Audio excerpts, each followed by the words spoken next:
What's up, everybody? I hope you're doing well. Welcome to the extended cut, minimally edited podcast version of this week's episode, where we are going to dabble into the land of courage. This episode is fully inspired by the cover story on this month's September 2025 issue of the Monitor on Psychology. And the name of the cover story is called In Search of Courage, which you can also read online. Interestingly, it has a different name online. It's called Courage, Why Some People Act Despite Fear. So A+ Monitor on Psychology for gaming the SEO on that one. But let's talk a little bit about courage in therapy and courage in general. People don't talk about courage that much. So we're going to talk about it a little bit today. Of course, as always, I've linked to the article below, and any other resources and articles I mention are all linked below. So you can follow along, check it out, and all of that. In this extended cut version of the episode, I'm also going to elaborate on some features in this article and about courage in general that I find really interesting. And when I was reading this article, there was a quote by Dr. Robert J. Steinberg, who is a professor of human development at Cornell and researcher of positive psychology, that just gave me the chills. It says, quote, "The world has plenty of people with high IQs," Sternberg said. "What the world lacks and desperately needs are more people with the courage to do the right thing at a time when so many leaders, including those of high IQ, are scrambling to do the opposite." And this episode is not going to, meander further down that path, but there's something about that idea of it's not about how high your IQ is. It's not about how smart you are. It's not about how much you know. Courage lives in a different space. I'm just sharing that quote with you all in case it struck a chord for you as well, because it definitely did for me. So in today's episode, we're going to tackle what is courage, and also a little bit of how to foster courage in our therapy work, how to help our clients be more courageous. We're going to touch a little bit more on why that's important, but first let's define what courage even is. I often think of courage as almost this personality trait, this sort of innate characteristic that some people are just more courageous and some people just don't quite have that kind of built into themselves. But this article really reshapes that concept and is why I want to bring attention to this topic. This article references a 2007 article from the Journal of Positive Psychology that defines courage as having three aspects. Quote, "It is a voluntary action in pursuit of a worthwhile or noble goal that involves taking on a risk." And they go on to say that that risk may or may not involve fear. So being courageous doesn't just mean doing a thing that's scary, though it often does involve fear. I really like how this definition breaks down courage into less of this sort of ethereal, amorphous, undefined thing. And it's no, it's these three characteristics. It's voluntary, so someone forcing us to do something that we don't want to choose into is not an example of courage. We have to opt into the action. And it also has to be something that is worthwhile or some type of noble goal, because the third variable involves taking on a risk. And doing a voluntary action that takes on a risk wouldn't make any sense unless there's some greater goal that makes taking the risk worthwhile or serves some greater purpose. And from this definition of courage, so much of what we do in therapy involves teaching our clients to be courageous. And again, this isn't necessarily courageous people who just have courage in all things, but maybe whatever specific goal a client is trying to work towards requires some amount of courage. This could apply in so many therapeutic situations, whether somebody needs to learn how to be courageous in standing up for themselves in a difficult work situation, or maybe somebody needs to have a difficult conversation with a loved one about, unhealthy dynamics between them, or maybe someone needs to be courageous enough to accept themselves for who they are, which unfortunately is often risky on a lot of levels. One thing this article brings up that I'm going to drive home in this episode is that courage is not an innate trait. It is something that we can build up like a muscle through deliberate practice. So here's a quote from the article about Dr. Jim Dettert's research on the topic of courage. Quote, over 10 years of research, he concluded that myths about courage abound. That, quote, people tend to view it as these grand, heroic events that make you either a hero or a martyr, and that it's an innate capacity of a few, end quote. But that people believe such myths in part because it lets them off the hook. Ooh, that last little bit kind of gets you, right? Like if courage is an innate characteristic of a few, then we just kind of wait for those courageous people out there to do the courageous things that need to be done.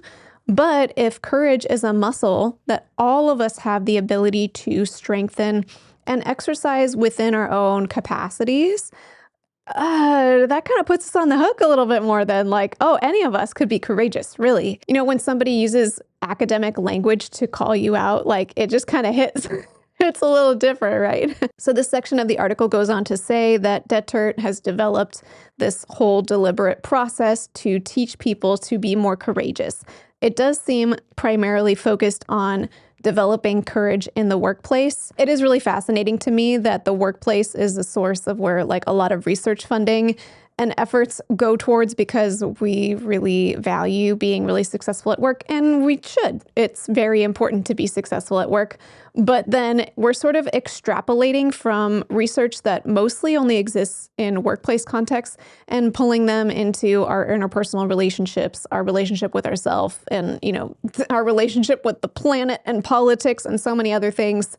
But most of the research we have on courage really right now exists primarily in the workplace. So I find that fascinating, but I think there's some things we can extrapolate. And kind of in a similar vein, a lot of the information available to therapists to support our clinical treatment with our clients is focused a lot more on symptom reduction. But I can't help but wonder if maybe we overemphasize the question of how do we reduce somebody's symptoms at the cost of not asking the question of like, how do we support someone's flourishing? This general framework definitely lives in the positive psychology land. As with literally everything clinical, I'm not an expert at all on positive psychology, but there is definitely a lot within positive psychology that resonates with me. Like, how do we support a client's flourishing? And could it be possible that if we were well equipped as therapists in how to support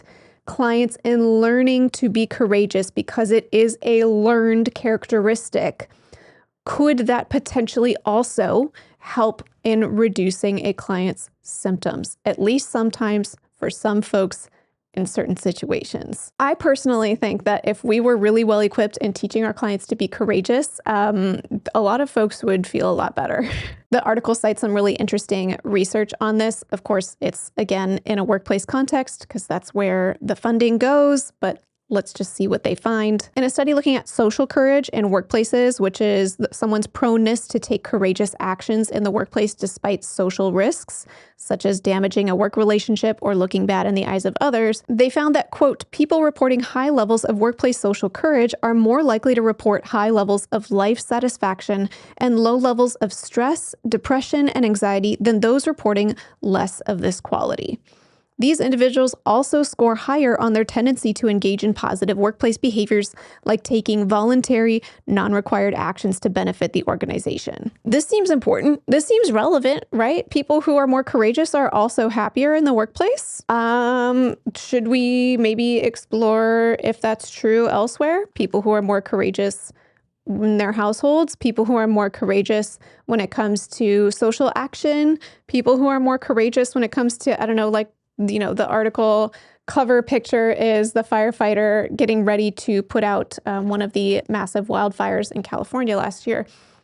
If they are more courageous, do they have greater life satisfaction? Like, can we research this? I feel like could this be researched? I'm not a researcher, so maybe sometimes these things are more complicated than they seem. But, you know, I trust that if dollars were put towards this research, someone could learn more about this. So in today's episode, we're going to just dabble a little bit into this concept of like, how can we teach our clients to be more courageous, and explore kind of specific examples of how this might come up in therapy and ways to build that courage muscle in our clients. I feel like there's almost always some type of disclaimer, but it's important to mention nonetheless that not only am I not an expert on teaching clients to be courageous, but this is an entire area of our field that is just wildly untapped when it comes to the amount that we know. Like, there is no empirically validated intervention for how to build courage in our clients.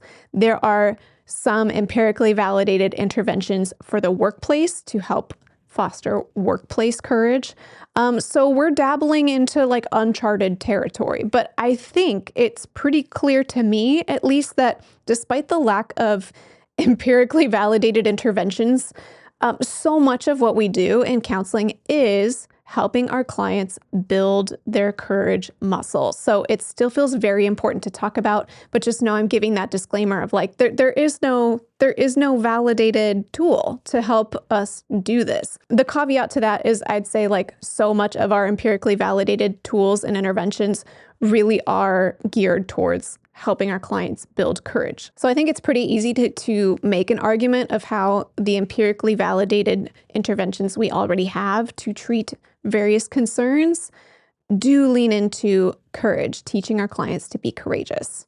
But I think there's something about having that framework that if we are coming to our clients and presenting whatever kind of intervention we might be using as a tool to help them be more courageous, that feels so much more exciting than like, this is a tool to help reduce your symptoms or to help you feel better. Okay, so I'm guessing that most therapists are probably, conceptually on board with the idea that like supporting and building up our clients' courage is a key aspect of helping them move towards their goals, but it might sort of feel vague, like how does that actually play out? So I thought it might be interesting in this episode to run through a few different types of courage and share some examples of what I think that could look like as far as how we help our clients build their courage muscle in that situation. And again, in the vein of like, courage is really under-researched.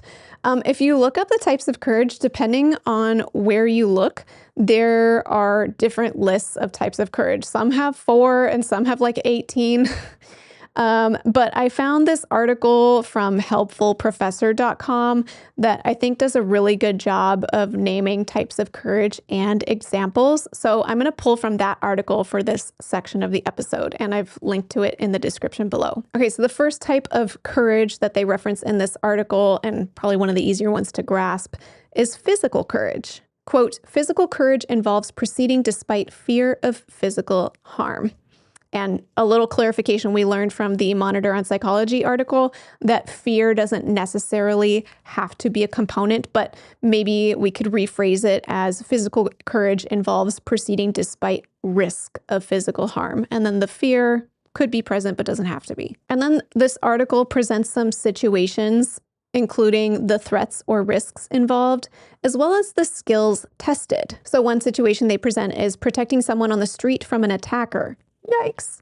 And so the threat, if you were to intervene, would be that you might also get attacked yourself. So that's the risk you're taking on. Or an example cited in the article is, of course, the firefighter stepping into a burning building to rescue the people inside. Of course, they are putting themselves in physical danger every single time they do that. But of course, they are leaning into the noble cause of rescuing another person's life. I think physical courage is one of those types of courage that we see exemplified more often. It's more heroic to have somebody who's willing to take on a physical risk for the sake of a cause that's greater than them. I mean, even in fictional media, superheroes, for example, the type of courage that we see demonstrated by them most often is physical courage. They're putting themselves in harm's way physically for the sake of a greater cause. So it's something that I think has more like glorification around it societally. But at least in my experience, therapeutically, there are very few situations where a client is coming to me seeking physical courage. I'm trying to think if there's a space where it's happened, but usually if there is a physical risk component, there's still more an emotional courage that's the like primary undercurrent, rather than like, I just need the courage to step into that burning building or something. So I personally haven't really seen that come up in therapy, so I'm not going to give a further therapeutic example, but if you've seen it come up in therapy, feel free to leave a comment and describe, a scenario where you might see a client needing to develop their physical courage muscle. But before we get into the next part of this conversation, I'd like to thank Powbox for sponsoring this episode. Based on a poll that I put out last year, only 1/4 of therapists are confident that the email they're using is HIPAA secure. That means that 3 out of 4 therapists listening to this ad right now either aren't using HIPAA secure email or aren't sure if it's HIPAA secure. In 2023, I made the switch to Powbox, and it's been smooth sailing since. Powbox is the simplest, most effective solution for mental health professionals to seamlessly integrate HIPAA security into our email, all while using our favorite email provider. It's just running smoothly and quietly in the background, keeping any potential space invaders from interfering with your emails. If you'd like to check out Powbox for yourself, they're offering Private Practice Skills listeners a special discount. Just use coupon code SKILLS at checkout to get $250 off your first year with Powbox. Thank you again to Powbox for sponsoring this episode, and now on to our conversation. The next type of courage they share in this article is social courage. Quote, social courage is the courage to expose yourself to social situations where you may be vulnerable to embarrassment, ridicule, or discomfort. And it goes on to say, quote, people who have social anxiety might need this type of courage. They need to muster this courage whenever they enter a social situation. I think social courage is a very common therapy presentation. So some examples that they give in this article include going on a first date. And it says a threat to this might be rejection because they don't like your personality, or just rejection for any reason. Ooh, yeah, it takes a lot of social courage to go on a first date. To even interact with someone on a dating app, honestly. It's a lot. Or, if you're old school and not on a dating app, to interact with somebody you have some level of interest in, let alone asking them on the date, let alone going on the date. Another situation this article names that requires social courage is taking a leadership role. In a lot of these situations, the potential for rejection or embarrassment is kind of the underlying thread. So yeah, if you try to apply for a leadership role or you accept a leadership role, then you might get rejected from that role, or you might, get negative feedback, not thrive in that role. And so it takes a certain level of social courage to say, I'm willing to take that on even though I might not get it or I might not be good at it. And another situation is giving a public speech. Ooh, how relatable is that? So many people have a fear of public speaking. We are open to judgment and ridicule. What if we stutter? There's so many potential fears. And even if we're not fearful of it, there's just so many potential negative outcomes. Anytime we put ourselves out there publicly, we're exposing ourselves to more opportunity to be put in negative, undesirable situations. Without knowing further details about this client, in this example of supporting my client who might be afraid they're going to get rejected on their first date, I might start with psychoeducation and letting them know, hey, most people feel really nervous before their first date. And also, courage doesn't look like trying to make the nerves go away. Courage looks like stepping into that decision to go on the date, even if the nerves are there, that there's some greater cause for why you're going on that date. And then a next step I might include is to ask the client what that greater cause is. For a lot of folks, that greater cause is that they're looking for a life partner. And at some point, whether it's through a first date or something else, you have to have some intentional interactions with another human if you want to someday have a life partner. So that arguably is a noble, worthy cause for most people. And then there's any number of interventions that we might utilize to increase their social courage. We might role play, like what do you think the worst case scenario would be on the date? Well, she, turns me down for a second date or whatever it might be.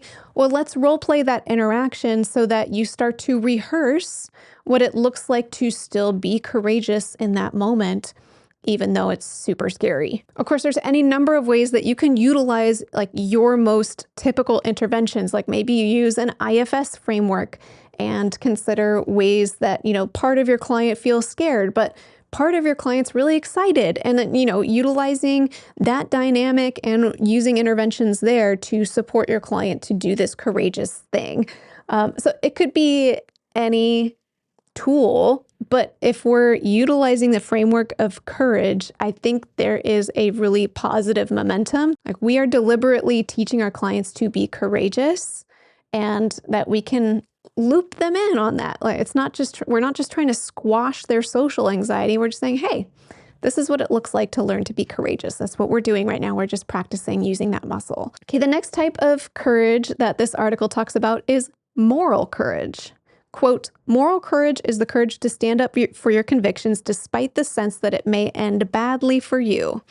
This is a type of courage that is often exercised when your morals conflict with mainstream social views. So this is really anything that's in the category of somebody doing something because they believe that it's the right thing to do, even though it may be socially taboo or have the potential to cost them something.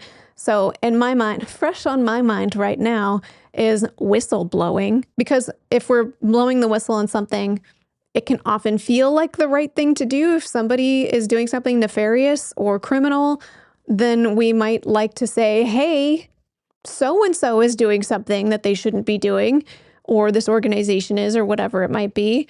But we have endless data to support that whistleblowers time and again get barraged with oppression and often much worse mental health outcomes because people are really mean to whistleblowers.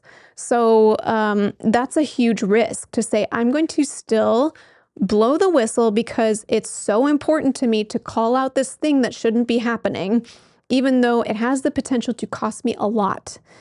People might judge me for it. It's going to be socially taboo. I mean, victim blaming, it goes on and on and on.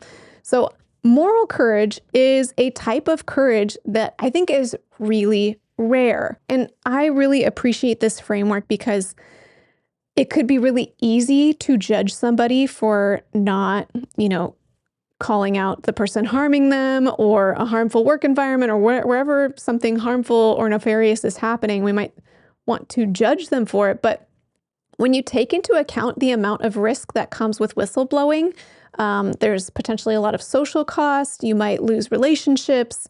Often people get really isolated after blowing the whistle. Then we might say, like, it's hard to hold someone accountable for not blowing the whistle when they weren't the person who did the wrong thing to begin with, but they are the one who's going to take on potentially the biggest cost. That's a huge ask to ask of somebody.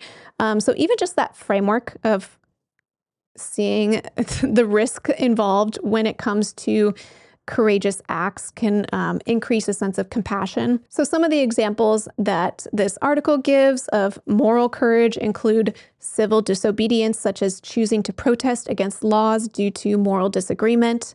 Another example is standing up for the oppressed. And the third example they give is conscientious objection, or choosing not to participate in something such as going to war due to moral disagreement. So it's really kind of like standing by your values in a way that goes against the mainstream or, the current of the context that you're in. This could play out a number of different ways in therapy. I think kind of most prevalent for what I see with clients is moral courage that it takes in their more immediate relationships. For example, it's a type of moral courage to be able to leave an intimate partner who is harmful in any number of ways. This one's courageous on a number of levels, potentially physically courageous, emotionally courageous, but it may also partly be a sense of moral courage. Like the way that this person is acting is not okay, and so I'm sort of whistleblowing for myself to protect myself to get out of here or to get my kids out of here. that sort of scenario might be a more kind of expected presentation in therapy. I've also seen this type of moral courage come up in therapy if a client is considering calling out harmful behavior or inappropriate behaviors in their workplace or in religious institutions. Again, there's a lot of context where we might be kind of figuring out, like, can I actually stand up for what I believe in? Can I call out this behavior? Can I go against the status quo? Maybe I'm going on strike or I'm protesting or calling out something to HR. That's all types of moral courage. For me, one of the first interventions, if you will, when I see a client considering an action that requires moral courage, is I validate, first of all, just how rare it is for people to take action. Especially when the currents are pulling in a different direction. They might be ostracized, or it's taboo to do whatever they're doing, or you're calling out someone in your workplace who is harmful, but this person is beloved by everyone else, right? You're swimming upstream. It's very rare for people to take any kind of action in a situation like this. And even just, again, psychoeducating, this thing that you're considering doing is already something that only a minority of people would even entertain, let alone follow through on. And then I would continue on with educating folks on some of the challenges that can tend to come up for people who blow the whistle, who call out negative behaviors and that sort of thing. And I praise them for considering doing something that is inherently so challenging and so risky. And I also help them problem solve and work through, like, hey, if these kinds of backlashes do come up for you, do you feel ready to face them? If you would like to work on feeling more ready to face them, is that something you'd like to do here? Are there any that you don't feel ready to face? Let's talk about those. And particularly with moral courage, it tends to be tied with a value. Maybe I'm going to boycott this company because I have a certain value and this company goes against that value. So if we're considering walking our client through a morally courageous task, it could be really helpful to check in on, like, what are the values that they are leaning into? Does this behavior lean into that value in a way that's aligned? And is it worth it to them? Is that value a priority enough that taking this action that they're considering is worthwhile? The next category of courage that this article talks about is emotional courage. Quote, emotional courage involves allowing ourselves to feel the full spectrum of human emotions. In some situations, we may try to protect ourselves by appearing aloof, uncaring, or disconnected. But people with emotional courage proceed into emotional relationships with the knowledge that they may be emotionally impacted by that relationship at some point in the future. And some examples the article gives of emotional courage include falling in love, reuniting with estranged parents, and seeking therapy. Oh, hello, that's us. Yeah, the act of coming to see a therapist itself is a form of emotional courage. Even though stereotypically a lot of folks think therapy is a place where you go when you feel bad and then you go and then you feel better, most of us as therapists are aware that therapy often looks like digging deeper into the painful emotions, the difficult emotions, the uncomfortable emotions, and experiencing them, accepting them, integrating them into our sense of self. And that is a painful process. That's a huge risk that people are taking on when they see a therapist. I mean, even just reading those examples is a good reminder to me of, like, anytime I interact with potential clients or somebody comes in for their first session, I try my best to remember to remind everyone that it is so courageous that they came, and to be specific about, like, what values I'm seeing that already communicates about them and their willingness to do a hard thing for something that's worth it to them. And a couple of other examples of courage this article lists I think are really interesting, though I'm not going to spend a lot of time on them in this episode. One is intellectual courage. Quote, intellectual courage is the willingness to learn and expand our horizon. This is a type of courage that's in decline in a world where everyone is retreating into information bubbles, overdosing on confirmation bias, and embracing cancel culture. Ooh, yes. Continuing with the quote, People with intellectual courage are willing to have their minds changed in the face of facts and debate despite the vulnerability of having their views undermined by new information. As with all types of courage, there needs to be vulnerability here, i.e. that you may come up across uncomforting information in order for this to be considered a form of courage. Yeah, I mean, could that be its own episode? The world could do with some more intellectual courage. Anyway, we won't do the tangent that I would like to do on that today, but let me read some of the examples of intellectual courage they name. Traveling to a new culture, debating people with different views, and reading banned books. Ooh, fascinating. Yeah, I mean, that feels to me really similar to faith deconstruction. But let me keep going because the last type of courage is spiritual courage. Let's see what they say about that. Quote, spiritual courage is the courage to face up to spiritual questions that may be uncomfortable, a threat to your own identity as a spiritual person, or undermine your own spiritual beliefs. It's similar to intellectual courage. However, where intellectual courage is the willingness to address issues of logic and information, spiritual courage ventures into philosophical questions that are often unanswerable. This is fascinating to me because that's right up my alley. One of my specialties is helping folks with faith deconstruction. So even as I read this, I'm like reacting to it myself of like, framing faith deconstruction as an act of courage, I think is a very useful tool. Like just calling it that for our clients is probably something they don't always hear in their faith context. And some examples of religious courage they include are attending a religious event for a religion that's not your own, planning for your own death, fascinating, and reading books by atheists, assuming you're a person who's not also an atheist. Woo! Well, I would love to just trail off on this endlessly. Like the idea that helping folks be more courageous is also inherently helping folks be more authentic. And that the idea of seeking authenticity is inherently challenging. If we wish to stand by our values, it's going to, at least at times, put us in a position where we need to practice moral courage.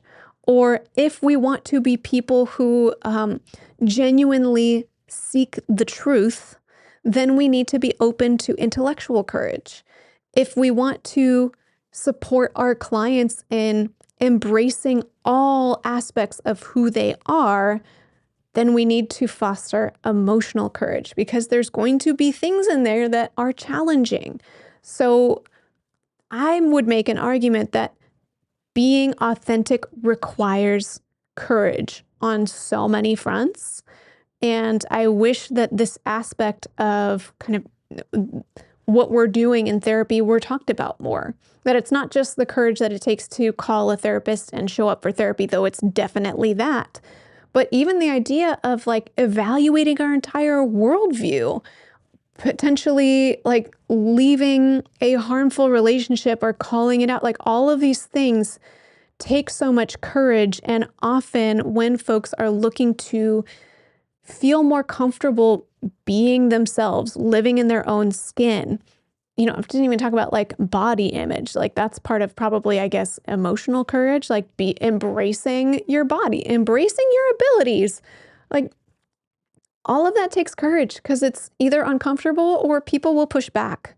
And I can only imagine that for folks who are typically in minority or oppressed groups, that would just be multiplied. That would be exaggerated. Those who typically or historically have their voices taken away from them, like being courageous involves like taking your voice back. And folks in a position of privilege haven't had their voices taken from them. So it might be less risky, less courageous to advocate for the things that are important to you or to be yourself and just be yourself embodied. But just embracing who you are as a person who has been oppressed or your voice has been diminished, like that in and of itself is an act of courage. And if we can even just convey that to our clients as they're going through what they're going through, being courageous already before we even meet with them, let alone teaching them to practice being courageous. I think that's really valuable. Anywho, this episode feels like I just shared some thoughts, but I hope that it got your thought juices flowing. Like, what do you think about courage? How does courage show up in your practice? How can we teach our clients to be courageous in a way that supports them moving towards their therapeutic goals? I'd love for this to be a conversation we keep having. And something tells me this is a key component of effective therapy. Like, I don't see how it's not, but it's fascinating to me that there's just so little research on this. Like, there's some momentum on the research in the last decade or so, but still so little. So we would love some more research, specifically in therapy, not just in the workplace. Okay. I mean, we love IO psychology, but like, this applies to the therapeutic context as well. So we'd love to see some more research on courage here as well. Well, I hope you found this episode helpful. Thank you for joining me in this sort of like meandering conversation. I hope you found it supportive, both in how you interact with your clients, but maybe also how you view yourself and your own, courageousness. And until next time, from one therapist to another, I wish you well.